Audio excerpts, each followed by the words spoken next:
Hello, hello. Welcome, welcome. So happy to have you. And if you're looking for the webinar on how to quickly adapt your lessons for a digital format, you are in the right place with the right person at the right time. This is Ernie Delgado. I am the CEO and co-founder of Beyond Technology Education. We are a Southern California-based educational technology consulting company. We've been doing this going on 20 years now, folks. It's hard for me to say that. I can't believe it's been that long, but yes, we've been at it for a while. We've learned a thing or two, and our goal is to share it with you and help you transition and prepare and understand, kind of the modern teacher's role in how to use a variety of technology tools. Technology isn't an optional skill set for teachers anymore. I think to be an effective teacher, you need to be kind of savvy. And so our goal here is to make it easy, to break it down, to bring it to a teacher's level by having you learn from other teachers, what's going to happen today. That was a tongue twister. I didn't mean to do that. But anyway, our weekly Wednesday webinars are not weekly anymore. It's every other Wednesday. And today we have a great topic. And for those of you who aren't real familiar with Beyond Technology, as I mentioned, we are Southern California-based ed tech consulting support, offering a variety of services. But right now, as everyone is contemplating going back to classroom, teaching remotely, there's a lot of variations in how to do that. And one of the biggest areas of need and concern, and really requires some attention, is content and modifying your curriculum for whatever reality you're going to be in. Are you going to maintain an online model? Are you going back to the classroom? Is it going to be hybrid? In either solution, we offer a lot of scenarios to help you. And if you're interested in chatting, please visit our website, beyondk12.com. Find the button that says free school analysis, fill out the form, and we'd be happy to reach out and offer some free guidance, and then see if there's some resources that we could help you out with. In the meantime, we have been developing lots of amazing content and providing it for free. And as of today, it's still free. So if you're interested in learning more, we've had some amazing webinars on Google Classroom, becoming a Google School, teaching with Zoom, free Chrome extensions. I mean, I could go on and on. All of these topics really are pinpointed to help you educators, if you're an administrator or a classroom teacher. These are all really relevant topics. How do you really thrive in today's educational environment? These webinars will help you. And if you want to see them, by all means, visit our Facebook group. I hear a lot of boo hisses. Yes, we actually still use Facebook. And I know a lot of you are into that. I get it. We will be transitioning this to a YouTube channel shortly. Stay tuned. In the meantime, if you are on Facebook, go to Classroom Technology User Group, CTUG, and sign up, and you have access to all of our back content, all of our webinars that we've done. And we'll also make sure as we transition to YouTube that you get included in that transition. If you're not on Facebook, reach out to me directly, Ernie, E-R-N-I-E, like the guy from Sesame Street, Ernie at beyondk12.com. I'd be happy to send you a different link. Anyway, today our topic is very powerful. I actually watched the practice that Jennifer did a couple days ago to prepare for this. Jennifer, I'm pushing it over to you. Let me know if you have it. And I I have was it. very, you have it. Good job. All right.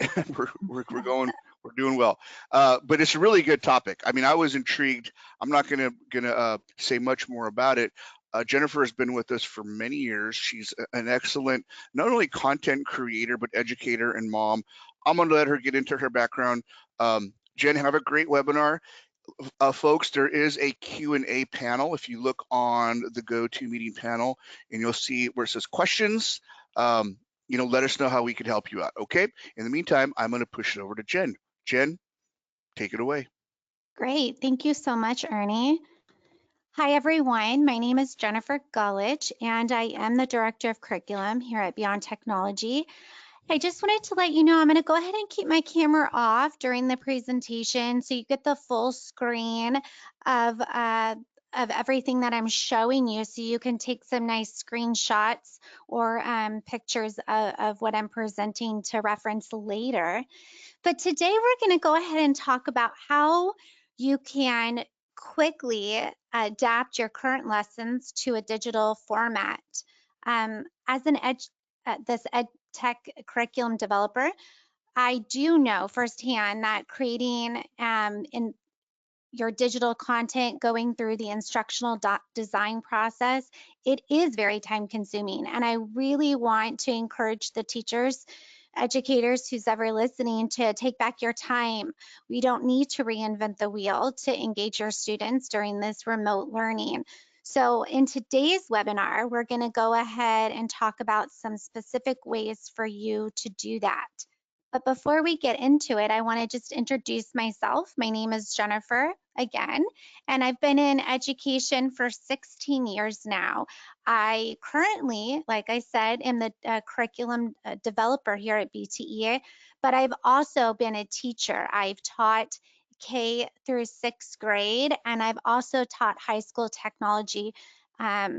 I have been a substitute teacher and I've done a ton of professional development. So my hands are really involved in education and I'm really motivated by learning. I'm also a mother to 2 children. My kids are in 3rd grade and in 6th grade, and they're currently in their Zoom remote learning classes as we speak. So I have been fully immersed in remote learning for over a year now, and watching what is going on with my own children and also in education. I'm really passionate about learning and I'm really passionate about students and teachers and understanding the struggle of our current environment.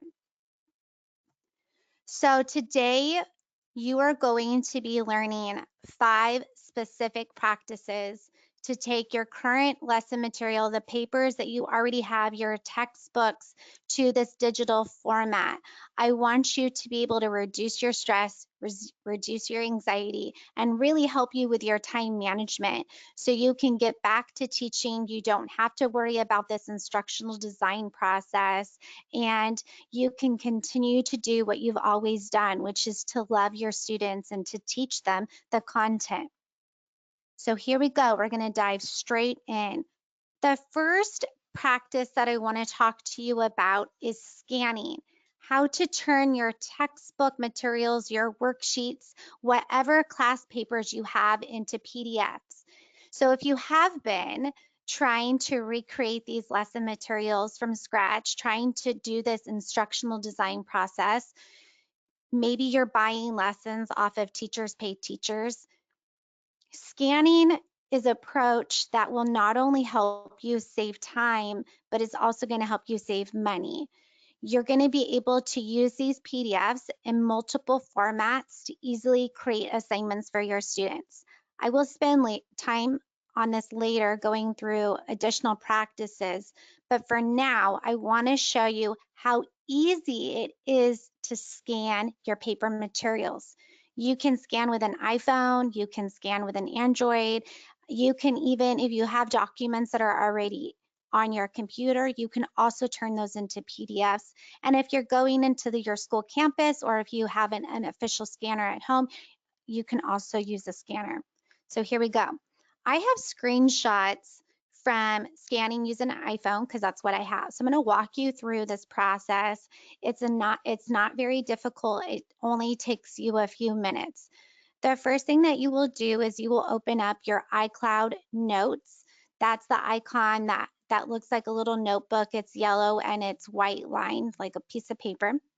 Once you open it up and you're in your iCloud Notes, you're going to see the camera icon and you're going to click on that. Once you click on the icon, it will bring up some options for you to choose. And I want you to choose Scan Documents. Before we move on to the rest of the steps, I do want you to take notice that also in this section, you can take a photo or a video. I'm going to come back to this later, so just keep your eye on that. So if you're scanning, it's going to come up into a picture mode. You're going to put your paper materials. For my entire presentation today, I'm using this example from a math workbook. It's just a worksheet that students would have. Maybe your students don't have their workbook materials. Maybe they don't have their textbook materials. So this is just an example of how you can easily get them this material. I've pointed my camera down at my math worksheet. It will go ahead and focus in on my piece of paper, and you can drag your corners to adjust the actual scan. If you don't like what it looks like, you can retake it. And once you've scanned it, step number 5 is it will go ahead and actually open it up. There is, if you have multiple pages that you want to scan, you will keep scanning them, and it'll just keep allowing you until you're done. And as you notice right here in my image, you will see my scanned document. It's called Relating Multiplication and Division. And just by the very nature of the way that this program works, it titles it. If there's a title on your piece of paper, it titles that. So you would just double click on that and you would type whatever you actually want to title it as. The next feature that you can do once you've done that is you can adjust its colors. You can keep it as a scan. You can make it a grayscale if you only want it to be certain colors. You can even turn it into a photo if you'd rather. And once you've done all of that, you will come up here to the top and you will send it to your email. And then from sending it to your email, you can then download the file on your computer and move it to your Google Drive. It sounds kind of complicated, but I can tell you that these 6 steps take just a few minutes, maybe 1 to 2 minutes. Honestly, I do this every single day, probably 20 times a day, and it does not take very long. If you don't have an iPhone, if you have an Android phone, I wanted to give you some options of how you can scan with that type of phone. The most optimal way is to use the Google Drive app. If you don't already have it, I highly recommend you putting that Google Drive app onto your phone. And straight from the app, you can go ahead and add what type of document it is, and it lets you scan straight within the app. It lets you walk through basically that same process I just showed you with the iPhone. It lets you be able to crop it and scan additional pages. And then once it's finished, it's right there. Your PDF is saved in your Google Drive app for you to use later on. I do want to make a note that the Google Drive app does not have this scan feature on an iPhone. So if you do have this app, you won't see the scan feature. It's only on Android phones. An additional way that you can also scan on an Android phone is using the camera app. You can open up your camera. It will automatically detect that document. It'll put the corners around your piece of paper, your document. It will scan it, and then you can go ahead and email it to yourself. You can also create PDFs using whatever productivity suite you might have. So why would you use this? So if you in the past had created documents that maybe used to print as handouts to your students, maybe you had a reading log in Excel, or a whatever type of math or a handout, whatever it might be, and it's something that you used to print. Well, now instead of printing it and giving it to them as a handout, you can go ahead and save it as a PDF and give it to them electronically. So what you would do in this case is, whether it's in Microsoft Office or it's in Google, you go to your printer settings and you change the printer to where it prints to PDF, and then it will save it'll give you an option to walk you through where you want to save it on your computer or in your Google Drive. Okay, so with all of that said, it doesn't take very long for you to take your pieces of paper, your materials, and to turn them into PDFs. And now I'm going to go ahead and show you, well, what can you do with those PDFs? Why would you take these paper materials and then turn them into PDFs? Okay, CAMI, I'm not sure if you've ever heard of CAMI, but CAMI is an app extension that you can use with your students to annotate and collaborate. There are so many fantastic possibilities that you can make your PDFs interactive. You can write, you can type, you can draw. Your students can do a text to speech. You can give them feedback. And the really cool feature about CAMI is that it integrates with your LMS. So if you have Schoology, if you use Canvas, if you use Google Classroom, this app extension works with all of those LMS for students to make this seamless transitions. So let me go ahead and dive right into it and show you, well, what is CAMI? What does it look like? So this is a screenshot of what CAMI looks like when you're actually in CAMI. I'm going to click on it and it's going to open up CAMI. Here we go. It's just taking a quick minute. And while it's doing that,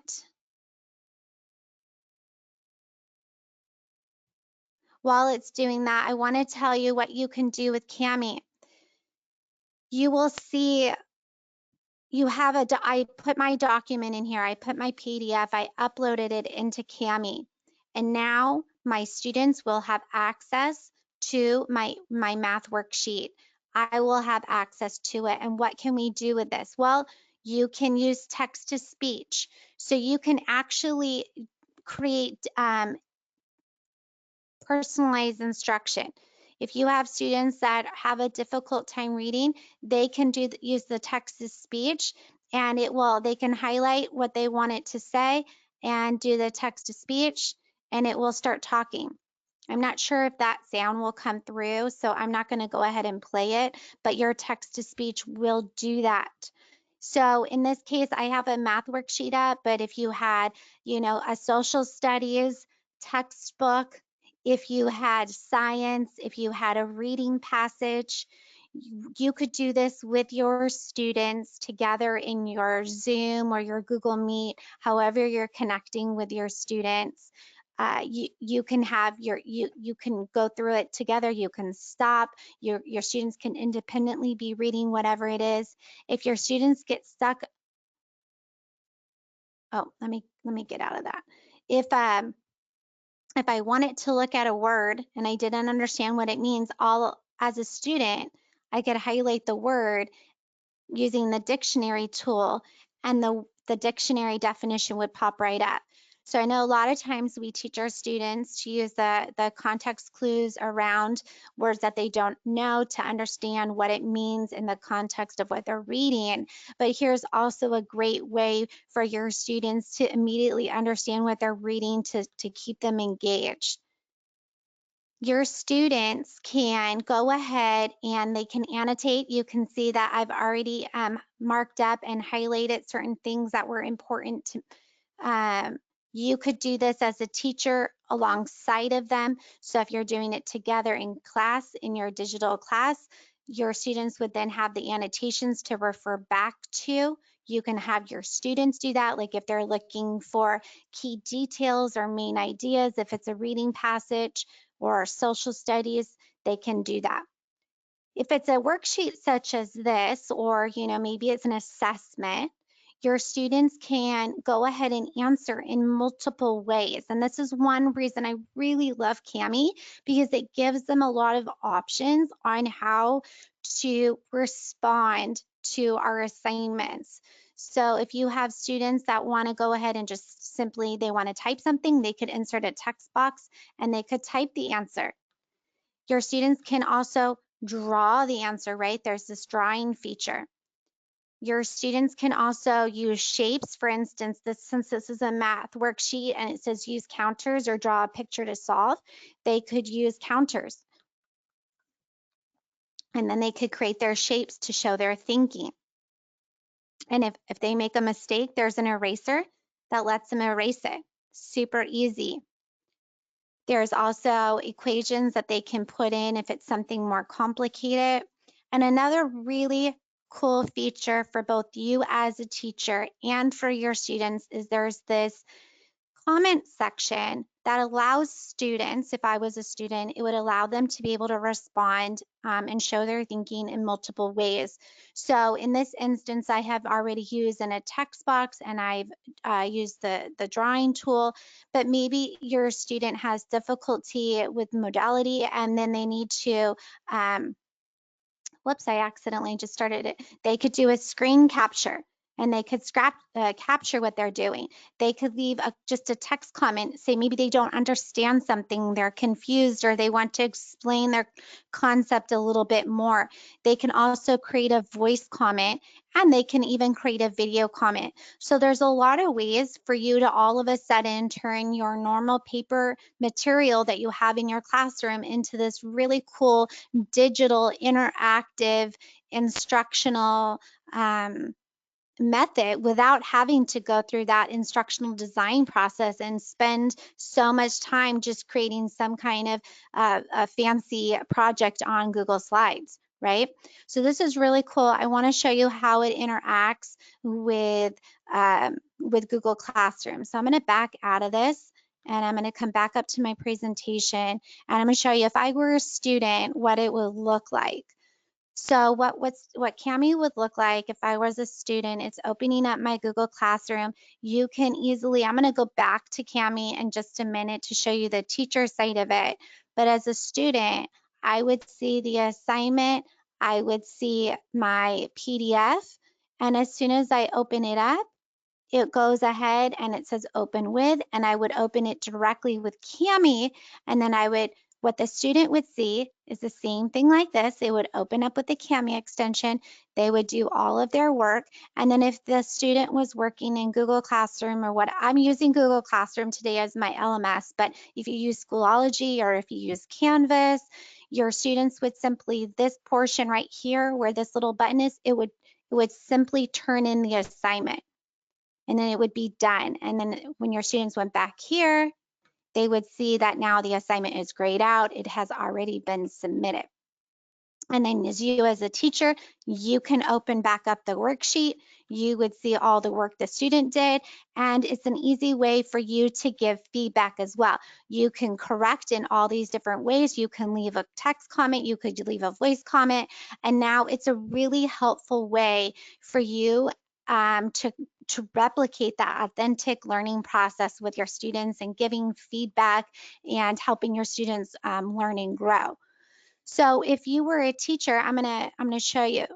This part right here is the assignment portion. How do you create an assignment? It's super easy. As a teacher, you would simply click these three, whoops.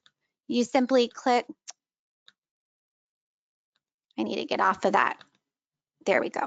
If you click the menu, it gives you right here, you would go to create assignment, and it connects to your Google Classroom, and you would be able to choose whatever classroom you have. You would be able to give it a title, give it the instructions.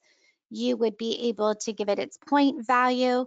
And you are also able, one thing I really like is it sends instructions if you wanted to. Maybe it's you only want to do it the first time or you do it every single time, but you can send instructions along with the assignment PDF so your students know exactly how to use CAMI. I'm going to X out of this. Something else that you can do with CAMI if you're a teacher and say you have a handful of PDFs that you have made, one including a textbook passage and one is an assessment, and you want to create one PDF that uses both of those. You can come right here to split and merge, and what it would do is it opens up your CAMI uploads, and I don't have any documents that are like that, but I'm going to show you. You would walk through this process. You would go to what you might have, and it will allow you then to drag and drop the pages that you specifically want in the one PDF. The other thing is what it does as soon as you have a scanned PDF, it will make it this interactive for you so your students can use all of these cool features. And the last thing I wanted to show you that CAMI also does, let's just say you wanted your students to show their thinking or to explain their reasoning. Your students can come down here and they can add more pages. So they can add some line pages if it was like a reflection or a writing prompt. They can add grid pages. They can add a blank page if they needed to draw something, music sheet even if it had something to do with that. There's so many options on CAMI that you can do with just simply a PDF.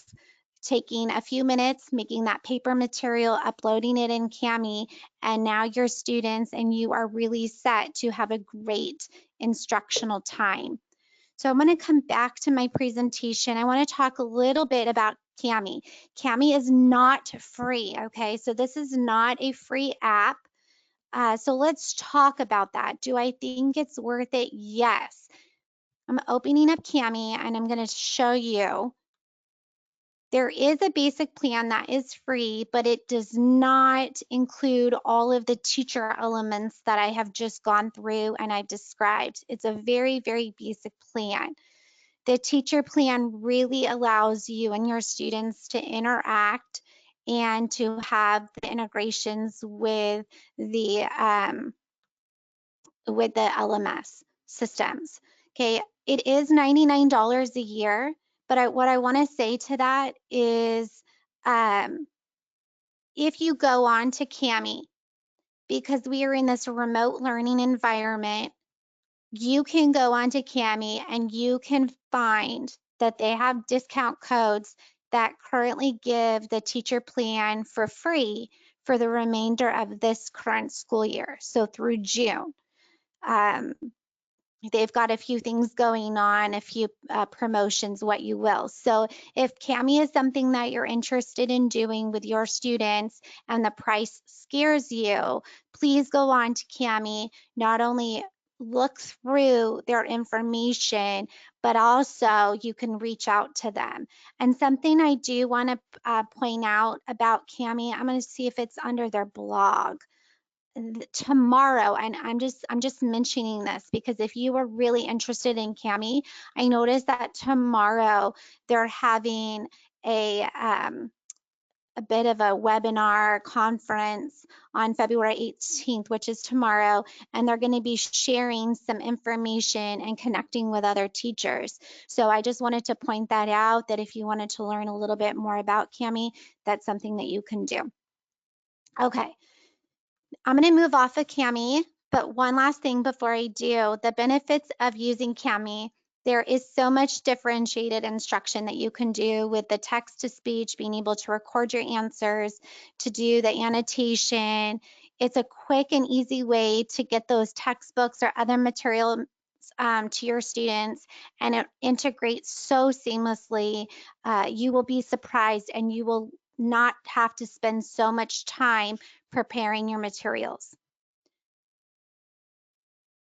If the price of CAMI or the fact that it's an extension on your Google Chrome concerns you, I want to give you an alternative practice of another additional way that you can use your PDFs in an interactive way, and that is by using Google Slides. You can turn that Google slide into this interactive worksheet. So I'm going to get right into it.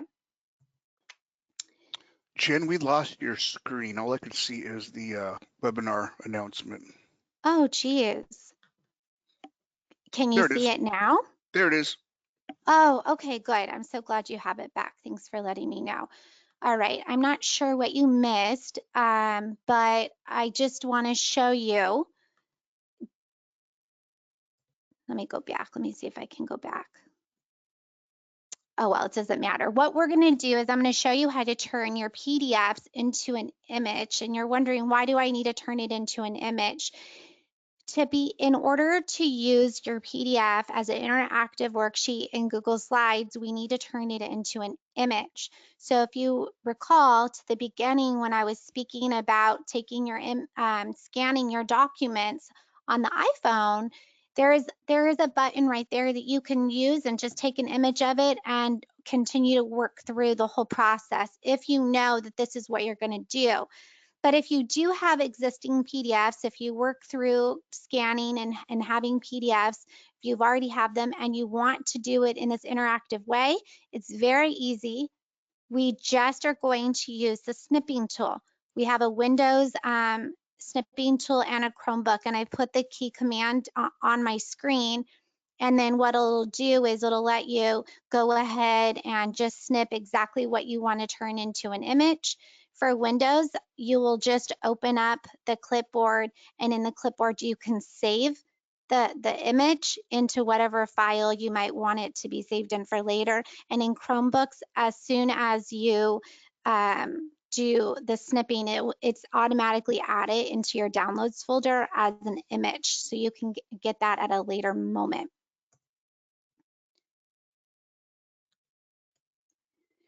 In slides, I'm going to go ahead and show you now in slides what we're going to do with that interactive image. I'm going to open it up. Here we go. Okay. So as you can see, I've in my Google Slides, it might to you look funny. Why you might be saying, wait a second, I didn't know that my slide could have the same size as a piece of paper. I don't know if you know this or not, but we can change the size of a slide to anything we want. So I have a blank one on here. I'm going to show you if you went to your slide and you opened a new slide, you'd get a blank one. But you go over here to File, you go over to Page Setup, and if you were opening just a normal blank slide, you would probably see it at standard or widescreen.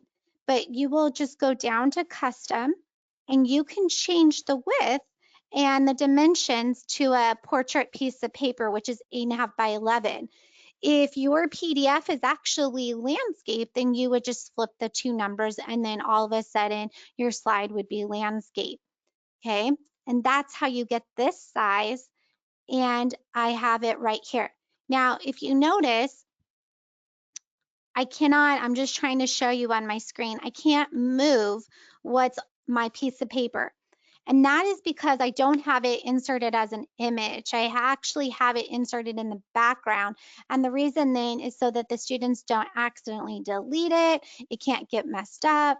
So under background, I would go to image and I would choose my image. It would open up my file.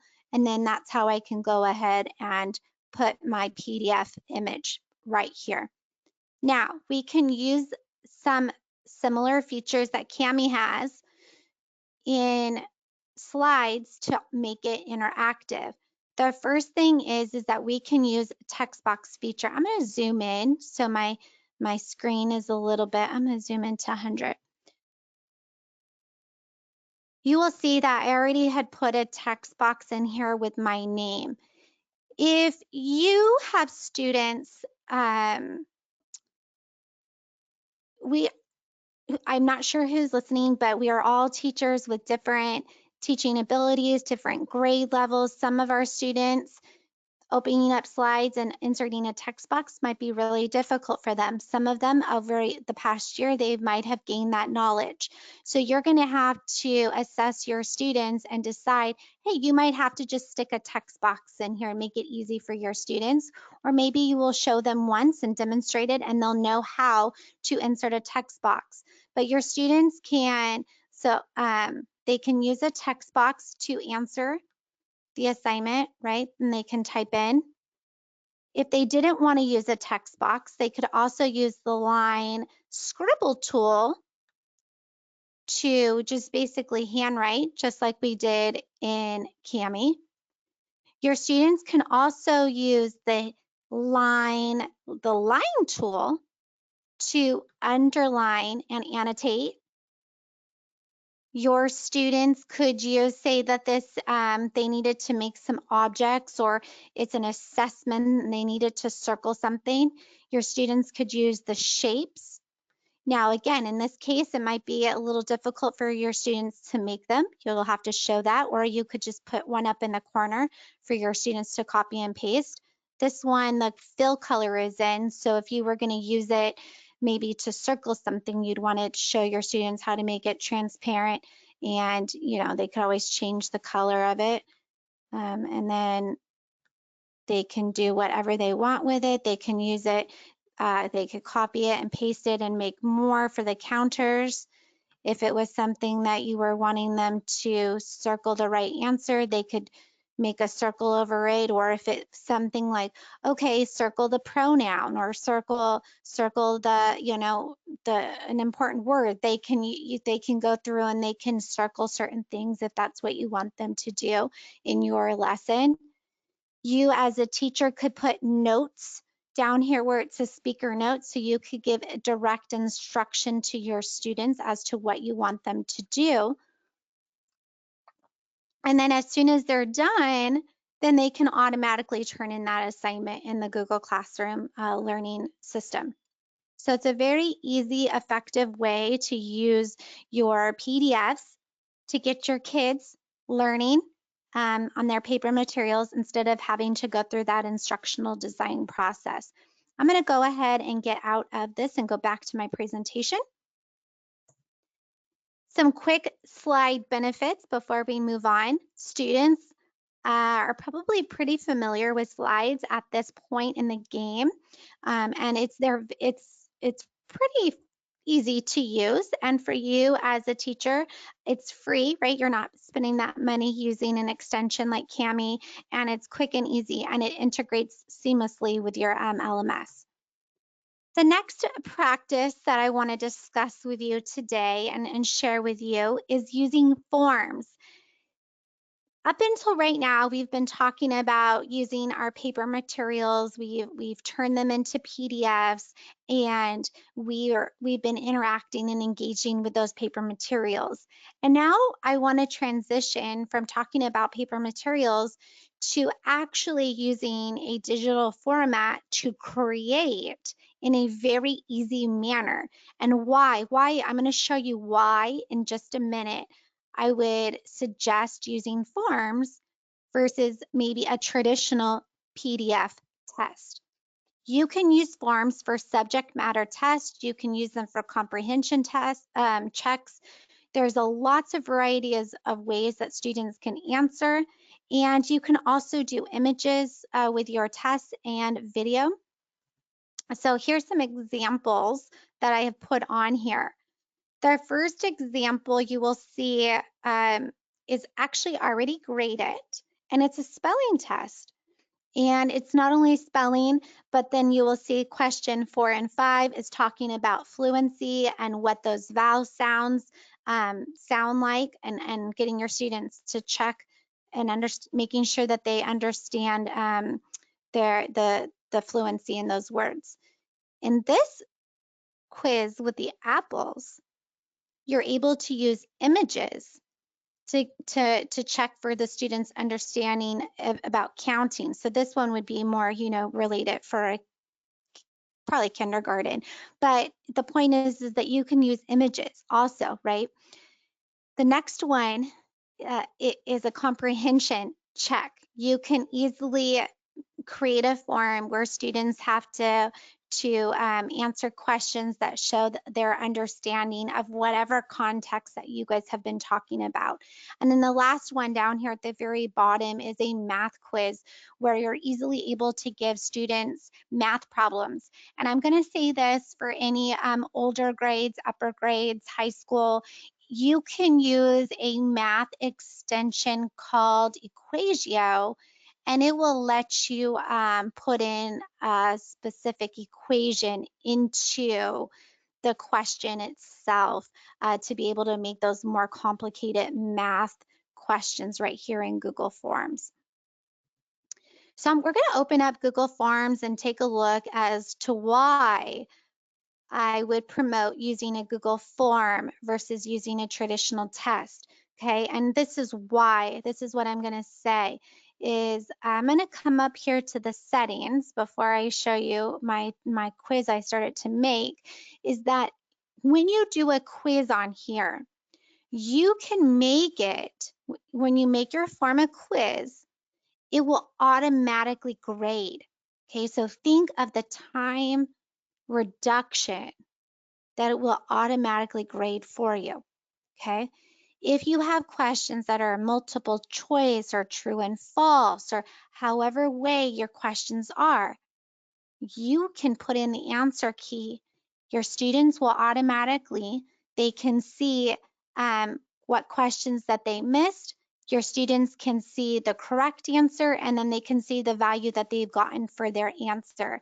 And I feel like this is such a valuable tool because it allows students that immediate feedback on their quiz. It allows them to understand what did they miss, where did they go wrong, where can they learn. Okay, sometimes it's just a quick mistake, sometimes it's a good learning moment, but I feel in our remote learning, our feedback, the authenticity of giving students feedback has become a real difficult, it's been really difficult to express feedback with our students. So in this way, it's very easy for your students to see what they did wrong and how they can grow. You don't always have to make a form a quiz, so you can undo it if you don't want it to be a quiz. If you were just trying to maybe just check for understanding, do an exit ticket, maybe you're wanting to do a reading log, a PE log, maybe you just want them to enter in some kind of information or a survey, you don't have to make it a quiz. Okay, but for me, I'm going to make it a quiz, so I'm going to leave it that way. In the settings, you can also collect email addresses if you want. You can limit it to just one response per sign-in. So if you're at home, it doesn't really matter if they're in remote learning, but let's just say the kids were at school and they were doing this at school and then they were sharing computers. Sometimes you want students to be able to take it and then another student to take it, another student. You wouldn't limit it.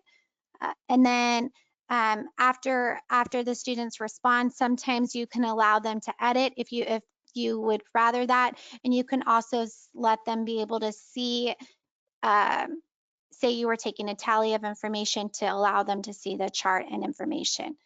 When the students are going through the quiz or the form, the survey, whatever it might be, you can adjust if you want to show a progress bar down at the bottom so that they can see how far along they've gone. You can shuffle the questions. Again, if they're at home, maybe that's not that big of a deal, but if they're all in the same room taking the same test, maybe you want to shuffle the questions around. And then you can always give some kind of personalized message once they've been done with that. So I'm going to leave it here at a quiz so you can see that. I'm going to save it. And I had already started a quiz just for the sake of time. And I made this like a spelling quiz. And what I did was I said, which is the correct version? And I wrote down 3 different options. And since it was a quiz, it's going to ask me for my answer key. So in this case, I chose the one that is the correct version and I assigned it a point value. You can also add any kind of feedback. So if your student chose a wrong answer, you could give them maybe a generalized comment that would help them understand why they maybe why the correct version is the correct version. Okay, this one right here is a multiple choice question, but with your students you could go short answer, you could go a paragraph, your students can do a check down. So let me come back up here to the short answer and paragraph real fast. I don't want to glaze over that. Maybe you have a question where you want them just to give a short response. Maybe that they need to put some text evidence on a reading passage. So that would be more of a paragraph where they're writing multiple sentences. So you would choose paragraph. A short response would just be a phrase or one quick sentence. Okay. And then you can look that there are multiple ways for you to make questions right here. You can also insert videos. So maybe there's a quick little video that you want them to watch and they need to respond to it, answer a comprehension question, or create and promote some thinking or dialogue between your students. You can do that. Again, you can add pictures and then they would have to choose the right one. There's lots of different things that you can do in here, and you just continue to make your questions. I wanted to go back up in the settings because I realized that I skipped over something important. Under release grade, there is this later after manual review. If your students did a short response or a paragraph response where it's something that you really need to read, you can't automatically give it an answer key because the answer key is going to be literally exactly whatever is written. So in this case, you might need to check. So you would say later after manual review is when your students would get to see their grade, right? Because you're going to have to read each question and assign it if it was right or wrong. I wanted to show that to you. Okay. But it's very easy to use Google Forms. Your students would be easy to take a traditional test, put it just this way. You can put it as an assignment, and once they've submitted it, the assignment again, it gets grayed out and it's automatically graded. Okay, that is one of the huge benefits of using Google Forms is that it's automatically graded. To my last best practice for you teachers out there looking for ways to quickly adjust your lesson plans to this digital format is using, now this is Google Classroom specific, but I know you can also find this in Canvas and Schoology. This is using Google Classroom question. Okay, so what is this? What's Google Classroom question and how can you use it? Let me get right into it and show you. I don't know if you're aware of this feature, but in Google Classroom, when you go under assignments to create an assignment, you can create a question right there. So maybe in your classroom, maybe you would put a question of the day, maybe you would put a writing prompt, maybe you would talk about something you guys in your Zoom or your Google Meets, you guys are having some kind of class discussion and you don't want this lengthy assignment for your students, but you do want to check for understanding. Right here, you can just simply create a question for them to answer. Whatever the question might be, in this case, I might say, how was, or tell me something you learned today, right? And then your students would have to respond. You can choose what, if you want it to be a short answer, if you want it to be multiple choice. Since this is a question, an open-ended question, I'm going to leave it as a short answer. If I wanted to give specific instructions for students, I could do that if I needed to give any more details. If there was any sort of maybe textbook reference or passage reference, I could add that material right here. If I needed to create anything additional, I can also do it right here. I can add it to whichever Google Classroom I want to add it to. I can assign its points value, its due date. I can even decide what topic I want it to be under in my Google Classroom resources. And one really cool thing I like is that students can also reply to each other. Okay, so now you're going to really be creating this like class thread of discussion for your students. And it can really promote an engagement in such an easy, quick way. And then once you're done, you will go ahead and submit it, and it'll just pop up right there as an assignment for your students to complete, and then you would be able to go through them at a later date. Okay, teachers, we have gone through 5 practices, 5 specific practices to move your current lesson material into a digital format. The first one was scanning, putting our papers, material papers into a PDF format. The second way was using CAMI to engage and annotate and collaborate. The third was using slides to also interact with those PDFs. The fourth was creating some Google Forms to interact easily with your students and to have some self-grading and reduce stress. And this fifth way was the Google Classroom question assignment. Before we are done, I want to leave you with this. The influence of a good teacher can never be erased. You are doing the best you can. You are making a difference. And we fellow educators, thank you for all the hard work that you have been doing, that you've been committed to doing during this remote learning time. And we appreciate you. And I hope that you have gained some good knowledge and takeaway from this. Thank you. And with that, Ernie, I'm going to give it back to you. Okay. Jen, that was fantastic, like always. Very, very good stuff. And that last slide, especially, that was a great way to kind of cap your presentation, because you're right. Sometimes I think teachers are underappreciated, especially right now. And I know there's all kinds of talk about getting all classrooms open, and there's a little bit of apprehension, but we'll figure it out, and we'll do the best we can. And at the end of the day, we really need to make sure that students are learning the best they can. And these tools that you just shared are awesome. Couple questions, Jen, that came out Yes. on when it comes to CAMI. What other software does it replace? What software does it replace? It doesn't replace any software. It's actually a Chrome extension. Hmm. And so it's I would say it's an addition to. It doesn't replace anything. Okay, so it doesn't replace other tools that teachers are trying to. And then the I other mean, question. go ahead. Go ahead. No, go ahead. Okay, the other question is, besides CAMI, what are the top 5 teacher tools, digital teacher tools, in your opinion? Oh, um, A best of well, list. Like what do their five, teachers need to have? What do they need to have in their toolkit? a good attitude. Mhm.